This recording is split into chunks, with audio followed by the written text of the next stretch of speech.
ஒரு வாரமாக கண்ணு முடிச்சு நம்மலாம் எல்லாம் கஷ்டப்பட்டு சேஜ் போட்டு எல்லாம் செஞ்சுருக்கிறோம். இது வரைக்கும் இறங்கி ஒரு 10 நிமிஷம் பேசணும் மேலே. நான் அனைத்து இந்த அண்ணாத்தோட முன்னேற்ற கழகத்தில் நானும் என் வயசுக்கு முன்பு எனக்கு 58 வயசு ஆகுது. நானும் இன்னைக்கு 20-30 வருஷம் 75 நாள் இந்த கட்சியில் இருக்கிறேன். ஆனால் இவ்வளோ காலையிலேருந்து எடப்பாடியார் வருவார், அவரை பார்க்கலாம், நம்மகிட்ட 2 வார்த்தை பேசுவார் அப்படின்னு சொல்லிட்டு நாங்கள் எவ்வளோ ஆவலோட வெயிலும் இப்போ காற்றும் பனியும் பாராமல் அவ்வளோ உழைச்சி இவ்வளோ கொடி கட்டி இவ்வளோ மக்களை திரட்டி இவ்வளோ பேர் வந்து நாங்கள் வேலை வெட்டி விட்டு குழந்தை குட்டியோட வந்து எல்லாம் நிற்கிறாங்க. இன்றைக்கி எல்லோரும் வந்து போகும்போது நாங்கள் எல்லாம் எங்கள் 2 நிமிஷம் கூட எங்களுக்காக ஒதுக்காமல் அப்படி போகிறாங்கன்னா எங்களுக்கு மனசு ரொம்ப கஷ்டமாகுது. இதான் அம்மாவாக இருந்தாங்கன்னா என்ன பண்ணுவாங்க, நின்று இருப்பாங்க. நின்று எங்களுக்காக பேசி இந்த மாதிரி உங்கள் கஷ்டம் தீக்கிறோம் போகிறோம் வரோம் எல்லாத்தையும் அவங்க சொல்லியிருப்பாங்க.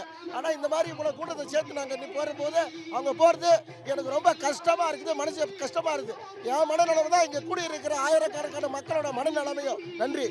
நான் எங்கள் தலைவரை பார்க்க ரொம்ப ஆர்வமாக இருந்தோம். எங்களை காட்டாமல் கூட்டி போயிட்டாங்க. நான் பொதுவாக சொல்கிறேன், நான் வேண்டி விரும்பி அந்த கட்சியில் இருக்கவேன்.